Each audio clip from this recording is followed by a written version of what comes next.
अस्सलामुअलैकुम वरहमतुल्लाहि वबरकातुहू। आज की इस वीडियो में हम इस वीडियो का रिएक्शन करेंगे और इस वीडियो का जवाब देंगे कि इस वीडियो में बताया गया है कि काबा शरीफ में यानी हजर अस्वद को इन्होंने शिवलिंग बताया और काबा शरीफ को महाकाल का घर बताया। तो आज की इस वीडियो में हम इसका रिएक्शन करते हैं और इस वीडियो का जवाब देते हैं। तो चलिए वीडियो शुरू करते हैं। एकम पदम गयायातुम मकायाम तु द्वितीयकम तृतीयम स्थापितम दिव्यम मुक्तये शुक्लस्य सन्निधम। अर्थात भगवान विष्णु ने वामनावतार में जब राजा बलि से 3 पग भूमि मांगी थी तो उनका एक चरण गया में, दूसरा चरण मक्का तथा तीसरा चरण शुक्ल तीर्थ में पड़ा। मित्रों, गया और मक्का तो हम सब जानते हैं, परंतु शुक्ल तीर्थ इतिहास में कहीं गुम हो गया। गया तीर्थ बिहार राज्य में मौजूद है और मक्का वह स्थान है जहां मुसलमान लोग हज करने जाते हैं। यहाँ ध्यान देने वाली बात यह है कि मक्का में हिंदुओं का प्रवेश वर्जित है, लेकिन क्यों? क्या वहां साक्षात भगवान शिव विराजमान है? क्या मक्का का काबा मक्केश्वर महादेव मंदिर है? मुसलमान लोग मक्का में किसकी पूजा करते हैं? यह सब जानेंगे आज के वीडियो में। मित्रों, हमारा उद्देश्य किसी की आस्था को चोट पहुंचाना नहीं है। हमारा उद्देश्य है हर किसी को सत्य से अवगत कराना।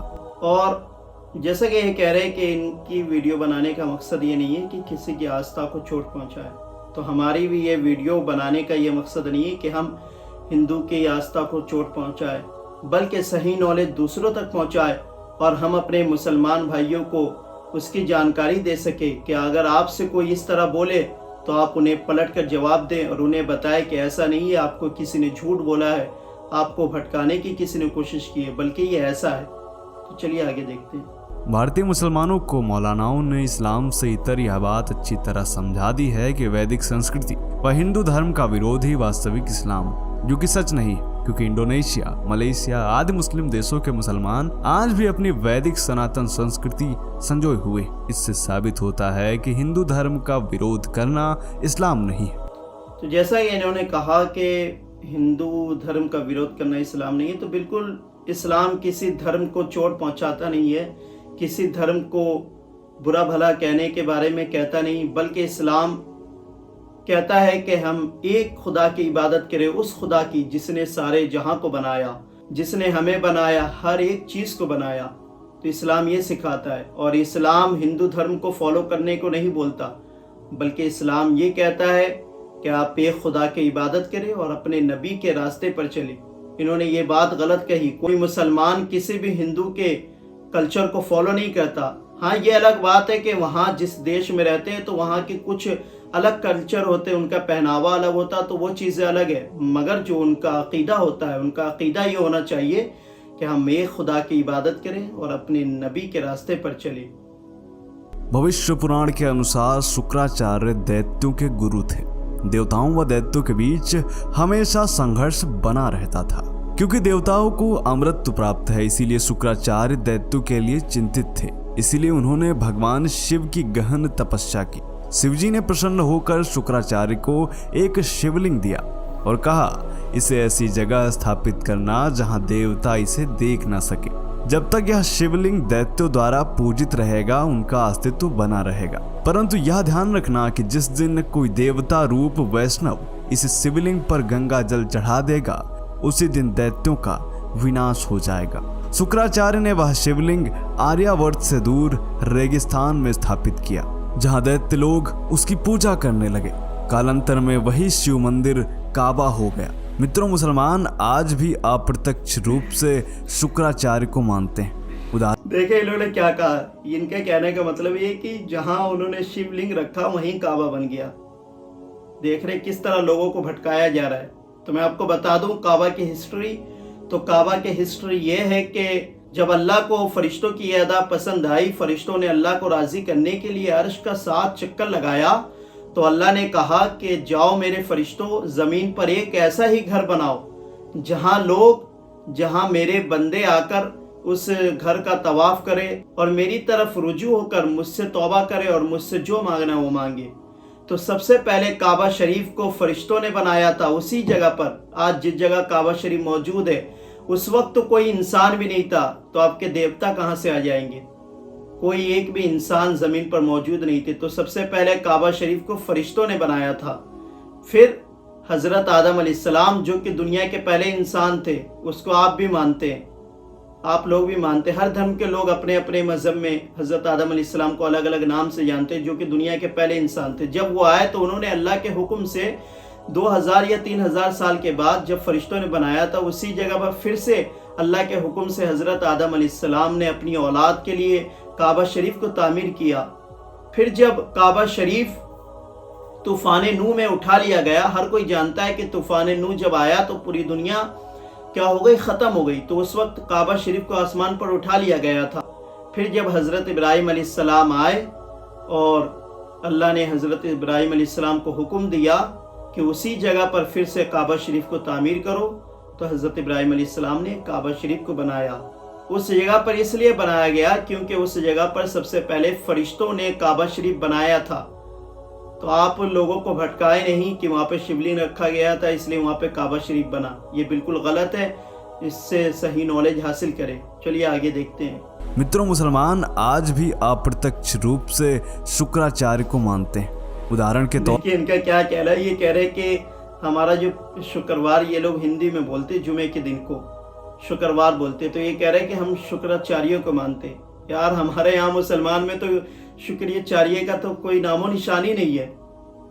ये लोग कहाँ से बिना लॉजिकल बातें कहीं से किसी भी चीज़ को जोड़ देते हैं। इनका टारगेट यही होता है कि हम बस वीडियो बनाएं और हमारे हिंदू भाई देख के हमें व्यूज़ मिल जाए, इसलिए वीडियो बनाते हैं। देखिए क्या कहना है इनका आगे। मित्रों, मुसलमान आज भी अप्रत्यक्ष रूप से शुक्राचार्य को मानते हैं। उदाहरण के तौर पर शुक्रवार उनका सबसे खास दिन है। शुक्रवार की नमाज अन्य दिनों की नमाज से ज्यादा पवित्र मानी जाती है। इसके अलावा ज्योतिष ग्रंथों में सुगंध व सौंदर्य शुक्र का प्रतीक माने जाते हैं।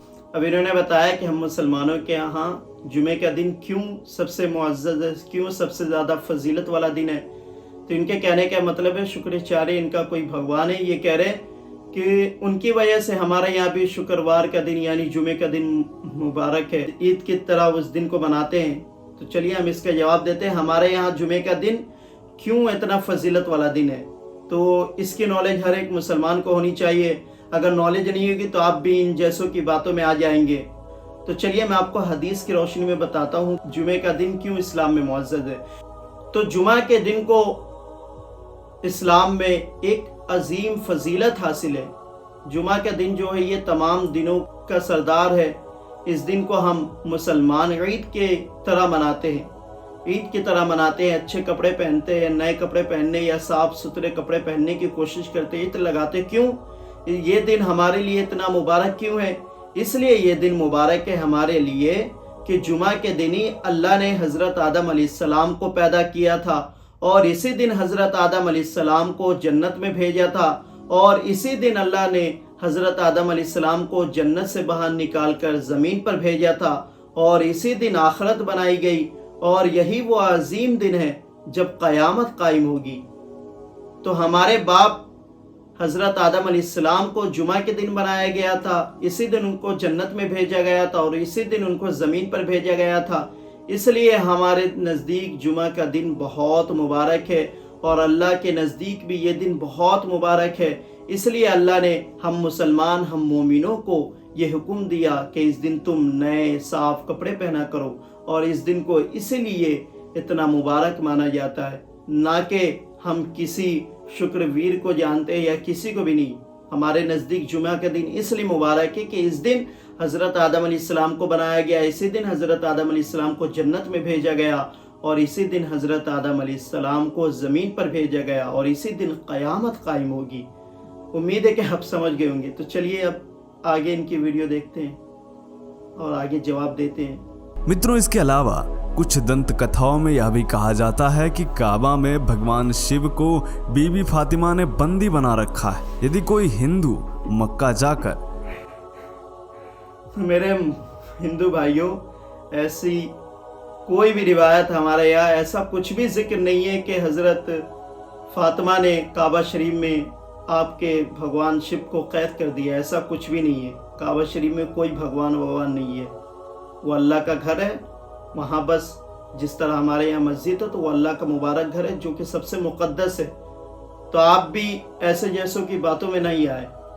भगवान शिव को बीबी फातिमा ने बंदी बना रखा है। यदि कोई हिंदू मक्का जाकर शिवलिंग पर गंगा जल चढ़ा दे तो शिव जी मुक्त हो जाएंगे। इसीलिए मक्का में मुसलमानों के अलावा किसी भी धर्म के लोगों का जाना वर्जित है। यह बात सच है। मैं आपको बता दूं, काबा शरीफ में गैर मुस्लिमों का जाना यानी मुसलमानों के अलावा किसी और का ना जाना इसलिए मना है क्योंकि वो लोग पाक नहीं होते। इसलिए कि हमारे यहाँ जाने के लिए, वहाँ इंटर होने के लिए हमारा पाक होना ज़रूरी है।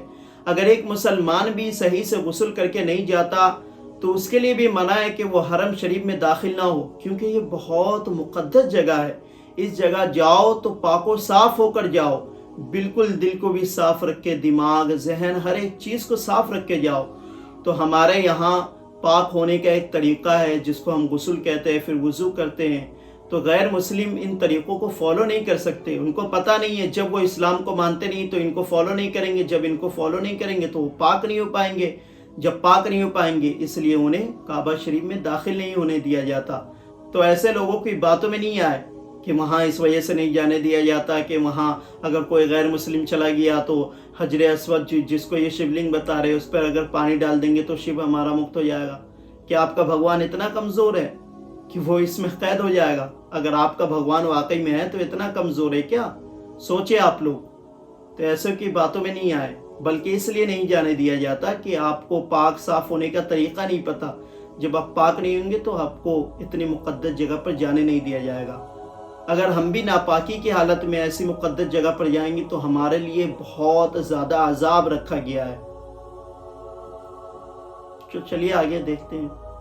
मक्का जाकर शिवलिंग पर गंगा जल चढ़ा दे तो शिव जी मुक्त हो जाएंगे। इसीलिए मक्का में मुसलमानों के अलावा किसी भी धर्म के लोगों का जाना वर्जित है। यह बात सच है, ये केवल कल्पना निश्चित तौर पर तुमने अपनी मनगढ़ंत बना ली, बस व्यूज पाने के लिए, अपने हिंदू भाइयों को गुमराह करने के लिए। मक्का में शिवलिंग है या नहीं यह जानने के लिए हमें मक्का व मोहम्मद के विषय में भली प्रकार से जानना होगा। इतिहासकार तो ये भी बता दूं, ये लोग जो फेक वीडियो यूज करते हैं, हमारे नबी की कोई भी फोटो इस दुनिया में मौजूद नहीं है। जितने भी लोग इस तरह की फेक वीडियो यूज करते हैं ये सब गैर मुस्लिमों की चाल है। इन सब फोटोज पे आप यकीन ना करें। हमारे आका की कोई भी वीडियो, कोई भी फोटो इस दुनिया में मौजूद नहीं। ये सारी फेक है, जाली है, जो कि लोगों ने ऐसी बना दिया ताकि हमारे आका की जात को कम किया जाए। तो इन लोगों के चक्कर में नहीं आए। चलिए आगे देखते हैं। इतिहासकार पीएन ओक ने अपनी पुस्तक वैदिक विश्व राष्ट्र का इतिहास में बहुत विस्तार से लिखा है। इस पुस्तक के अनुसार मुस्लिम लोग काबा में जिस पत्थर को चूमते हैं वह शिवलिंग ही है। इसके अलावा प्रथम शताब्दी के आरंभ में रोमन इतिहासकार धौद्रस सलस ने यह लिखा है कि यहाँ इस देश में एक मंदिर है जो अरब वासियों का अत्यंत पूजनीय है। इस बात से धौद्रस सलस यह बताना चाहते थे कि भगवान शिव का काबा से कोई ना कोई प्राचीन जुड़ाव जरूर है। कहा जाता है कि मोहम्मद के घराने का नाम कुरैश था। इसका संधि विच्छेद करें तो होता है कुरु धन ईश, यानी कुरु के ईश्वर। तो चलिए मैं आपको ये बता दूं यहाँ पे कि हमारे नबी का जो घराना था वो अहले कुरैश में था, और इन्होंने देखिए कुरैश का क्या मतलब निकाला। तो मैं अब आपको बताता हूँ कुरैश की हिस्ट्री। जो लोग काबा शरीफ में उस वक्त रहते थे, हमारे नबी जिस खानदान से थे, उनकी क्या हिस्ट्री है। तो चलिए मैं आपको बताता हूँ। ये लोग बिल्कुल फेक, पता नहीं कहाँ से किस चीज़ को जोड़ देते हैं अपनी मनगढ़ंत के लिए, अपनी खुशी के लिए, व्यूज के लिए।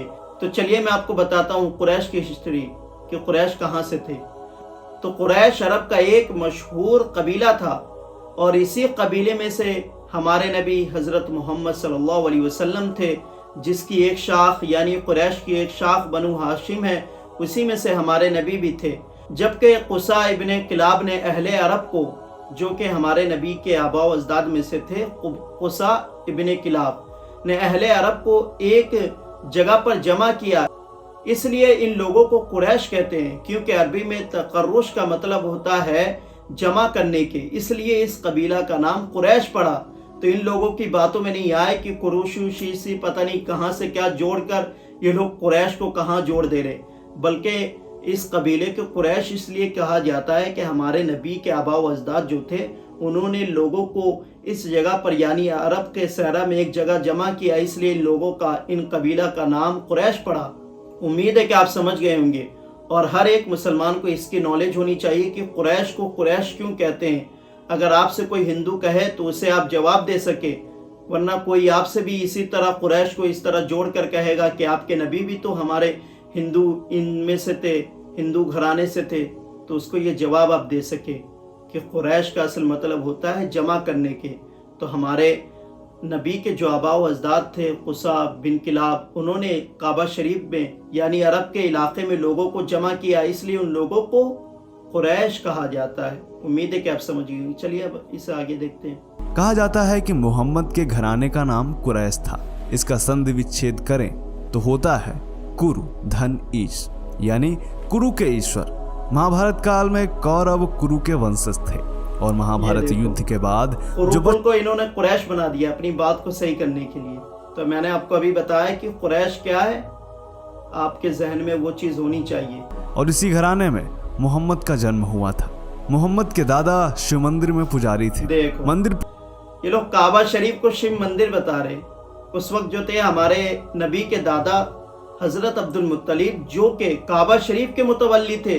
ये लोग काबा शरीफ को हिस्ट्री में कहीं भी काबा शरीफ को कोई मंदिर वंदिर नहीं बताया गया है, बल्कि अगर गैर मुस्लिम भी थे, अगर बनी इसराइल थे, यहूदी थे, ईसाई थे, वो लोग भी उसको मुकद्दस घर मानते थे, वो लोग भी उससे काबा ही शरीफ मानते थे, बैतुल्लाह कहते थे। ये लोग अपनी मर्जी से पता नहीं कुछ भी जोड़ रहे हैं। तो आप लोग इन चीज़ों को देखकर सतर्क रहें और इस चीज़ की सही नॉलेज रखें कि अगर आपसे कोई हिंदू इस तरह की बातें कहें तो आप उसे ये बातें कह सके कि ऐसा बिल्कुल नहीं है, आपको किसी ने गलत कहा है। तो हमारे नबी के दादा हजरत अब्दुल मुत्तलिब थे जो कि काबा शरीफ के मुतवल्ली थे, है ना, कोई शिव मंदिर के मुतवल्ली नहीं थे, पुजारी नहीं थे, लोग पता नहीं क्या। और वो यानी हजरत अब्दुल मुत्तलिब हजरत इब्राहिम अलैहिस्सलाम के दीन पर थे जो कि अल्लाह के नबी थे। मोहम्मद के दादा शिव मंदिर में पुजारी थे। मंदिर प्रांगण में ही उनका घर बना हुआ था। इस मंदिर में 365 मूर्तियां हुआ करती थी, यानी हर दिन के लिए अलग अलग मूर्तियां बनाई गई थी। तो बनाई नहीं गई थी, वही लोग थे गुमराह लोग ईसाई यहूदियों में से जो है ना अपने घराने में जो इनके यहाँ जो नेक लोग होते हैं उनकी मूर्तियां बना के पूजा करने लगते हैं। जैसा कि आज भी वो मूर्तियां हैं, बहुत सारे लोग पूछते हैं इस तरह की चीजें बाहर देशों में कहीं भी।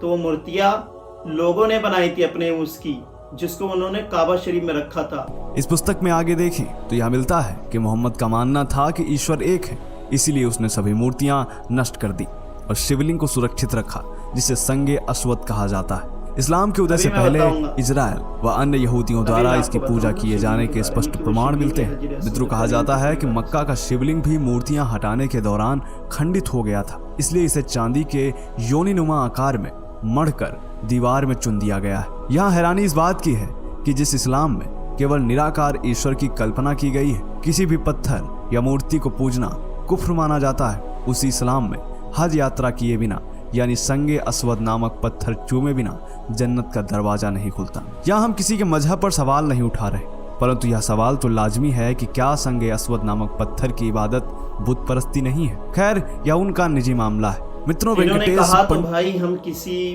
पत्थर की पूजा नहीं करते, उसकी इबादत नहीं करते, बस उसे अकीदत से देखते कि हाँ ये मुकद्दस चीज है, इसका अदब करते हैं। जिस तरह आपके यहाँ वालिदैन यानी आपके माँ बाप क्या है, मुकद्दस है, मुअज़्ज़ज़ है, आप उसकी इज्जत करते हैं दिल से, इसलिए उनकी अदब करते हैं। हम अपने माँ बाप की इज्जत करते हैं, तो इसका मतलब ये तो नहीं कि हम अपने माँ बाप की पूजा करते हैं, उनकी इबादत करते हैं। तो कोई भी मुसलमान काबा शरीफ में जाता है तो हजरे अस्वद की पूजा नहीं करता, बल्कि उस पत्थर को मुकद्दस समझकर चूमता है, इस पत्थर की इज्जत करता है, ना कि उसकी इबादत करता है। तो ये गलत फहमियां लोगों में ना फैलाए। मित्रों, वेंकटेश पंडित द्वारा लिखित ग्रंथ रामावतार चरित के युद्ध कांड प्रकरण में मक्केश्वर शिवलिंग का उल्लेख किया गया है। इससे भी स्पष्ट होता है कि मक्केश्वर शिवलिंग स्पष्ट रूप से कहीं न कहीं अवश्य मौजूद है, लेकिन कहाँ, इस विषय में इसका कोई जिक्र नहीं है। इसमें वर्णित कथा के अनुसार लंका का राजा रावण, जो कि बहुत बड़ा शिव भक्त था, उसने अमर होने के लिए वरदान स्वरूप शिवजी से एक बड़ा सा शिवलिंग प्राप्त किया, जिसे लेकर वह लंका जा रहा था। वह शिवलिंग काफी भारी था, इसीलिए रास्ते में उसने सोचा थोड़ा विश्राम कर लूं, और उसने शिवलिंग को जमीन पर रख दिया। विश्राम करने के बाद जब रावण ने शिवलिंग उठाने की कोशिश की तो वह शिवलिंग को उठा नहीं पाया। कहा जाता है कि वह जगह मक्का ही थी जहां रावण ने शिवलिंग रखा था। कहा यह भी जाता है कि जिस स्थान पर मक्का है वहां भगवान श्री कृष्ण ने काल यवन नामक मलेच्छ राजा का विनाश किया था। दोस्तों, प्रायः हम देखते हैं कि जहां जहां शिवलिंग स्थापित है वहां कोई ना कोई जलाशय अवश्य मौजूद है, और मक्का में काबा के पास एक पवित्र कुआं है। हज करने गए मुसलमान इस कुएं के जल को ठीक गंगा जल की तरह ही अपने साथ लाते हैं, जिसे मुसलमान लोग आबे जमजम के नाम से पुकारते हैं। मक्का में शिवलिंग है या नहीं यह स्पष्ट रूप से तो हम नहीं कह सकते, परंतु इस्लाम के धार्मिक चिन्ह, परंपराएं, रीति रिवाज और व्यवहार यह अवश्य साबित करते हैं कि कहीं न कहीं मुसलमान वैदिक संस्कृति से जुड़े हुए हैं। मक्का में गैर मुसलमानों के प्रवेश पर पाबंदी से यह साबित होता है कि कोई न कोई डर मुसलमानों को जरूर है। तो देखिए, जैसा कि इन्होंने जोड़ने की कोशिश की कि वो हजर अस्वद क्या है, इनका शिवलिंग है, और इनकी एक दलील ये भी है कि जहाँ जहाँ शिवलिंग हमारा पाया जाता है वहाँ नदी पाई जाती है, और आबे जमजम को भी इन्होंने, जैसा कि आपने देखा। तो मैं आपको हजर अस्वद की हिस्ट्री बताता हूँ, तब आपको समझ आएगा कि वो कोई शिवलिंग नहीं है बल्कि वो हजर अस्वद है। तो हजर अस्वद की हिस्ट्री ये है कि जब हजरत आदम अलैहिस्सलाम जन्नत से जमीन पर आए तो अपने साथ एक पत्थर लेकर आए, जन्नती पत्थर लेकर आए, जो कि हजर अस्वद है, जो कि उस वक्त बहुत ज्यादा सफेद था, जो कि बाद में इसको गुनहगार लोग हाथ लगाने लगे, तो जिसकी वजह से ये पत्थर काला पड़ गया, जो कि जन्नती पत्थर है, ना कि शिवलिंग है। और जब हजरत आदम अलैहिस्सलाम ने काबा शरीफ को बनाया तो हजर अस्वद को काबा शरीफ में रखा, और जब तूफान नूह आया तो तूफान नूह में काबा शरीफ को आसमान पर उठा लिया गया। तो ये जो हजर अस्वद था उस वक्त तूफान नूह के वक्त हजरत जिब्राइल अलैहिस्सलाम के हवाले कर दिया अल्लाह ने, और हजरत जिब्राइल अलैहिस्सलाम ने इस पत्थर को जबल अबी कैस नामी एक पहाड़ है अरब के इलाके में, वहाँ पर हजरत जिब्राइल अलैहिस्सलाम ने इस पत्थर को महफूज रख दिया। और जब हजरत इब्राहिम अलैहिस्सलाम का ज़माना आया तो हजरत इब्राहिम अलैहिस्सलाम ने जब काबा शरीफ को बनाया तो हजरत जिब्राइल अलैहिस्सलाम ने हजर अस्वद यानी उस मुक़द्दस पत्थर को लाकर हजरत इब्राहिम अलैहिस्सलाम को दे दिया, और उस पत्थर को काबा शरीफ में लगा दिया गया। तो ये जन्नती पत्थर है, ना कि ये कोई शिवलिंग है। तो आप लोग इनकी बातों में नहीं आए, ये लोग आपको भटकाने की कोशिश कर रहे हैं, अपने व्यूज के लिए कुछ भी कर रहे हैं। और मेरा ये मैसेज है हर एक मुसलमान को, ये वीडियो देखने के बाद वो इन चीज़ों की जानकारी रखे कि आगे चलकर तरह तरह की लोग बातें बनाएंगे। अगर हमारे पास हमारे दीन के ताल्लुक से नॉलेज होगी तो हमें कोई नहीं भटका सकेगा, हम किसी की बातों में नहीं आ पाएंगे। लोगों का तो काम है बातें बनाना, किसी भी चीज़ को कहीं से जोड़ देना, मगर आप पे फ़र्ज़ है कि आप अपने दीन को समझे, आप अपने दीन की नॉलेज जाने, आप अपने दीन की तारीख़ को जाने कि हमारे दीन में क्या चीज़ कहाँ से आई, कैसे क्या हुआ। हमारे लिए ज़रूरी है कि हम अपने दीन की सारी नॉलेज रखें ताकि हम किसी की बातों में नहीं आ पाए, हमें कोई भटका ना सके। तो उम्मीद है मुझे कि आपको ये वीडियो देखकर बहुत अच्छा लगा होगा और आपको बहुत चीज़ सीखने और जानने को मिली होगी। तो आप इस वीडियो को ज़्यादा से ज़्यादा शेयर करें ताकि हमारे दूसरे मुसलमान भाइयों को भी इस बारे में पता चल सके।